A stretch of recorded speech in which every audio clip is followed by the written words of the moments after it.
महाराष्ट्रातील सौहार्द बिघडवण्याचा प्रयत्न, मुख्यमंत्री फडणवीस यांचे चौकशीचे आदेश. अहिल्यानगरात रास्ता रोकोमुळे परिस्थिती बिघडली. अहिल्यानगरात धार्मिक गट रस्त्यावर, आंदोलकांवर पोलिसांकडून लाठीमार. 5 ऑक्टोबरपर्यंत पंचनामे पूर्ण होणार. मंत्री बावनकुळेंच्या आदेशानुसार नुकसानीचे पंचनामे सुरू. असदुद्दीन ओवैसी यांना कोल्हापूरकरांचा विरोध. ओवैसींच्या दौऱ्याविरोधात हिंदुत्ववादी संघटना आक्रमक. धर्मगुरूंचा अपमान झाल्याचा दावा. अहिल्यानगरच्या कोटला इथं रास्ता रोकोमुळे परिस्थिती बिघडली. शिवाजी पार्कात चिखलात दसरा मेळावा घेण्यावर ठाकरे गट ठाम. दसरा मेळावा ऑनलाईन घ्या, भाजपाची सूचना. राष्ट्रवादीची युती नको रे बाबा. रायगड शिवसेना ठाम भूमिकेत. तटकरेंच्या सोबतचा वाद रायगडात विकोपाला.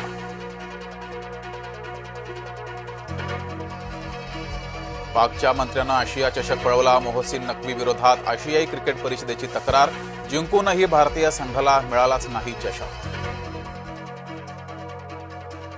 भारतीय संघानं पाकड्यांना चेचलं. पाकड्या मंत्र्यांकडून भारतीय क्रिकेट संघानं चषक नाकारला. मुजोर पाकड्यांची आंतरराष्ट्रीय नाचक्की.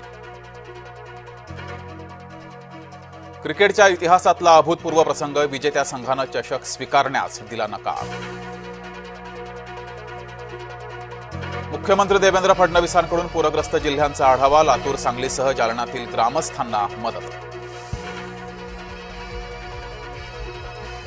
मराठवाड्याकरांचे पूरसंकट कायम. नाथसागरामधील विसर्गामुळे गोदावरी फुगली. नाशिकातही प्रचंड आव्हानात्मक स्थिती.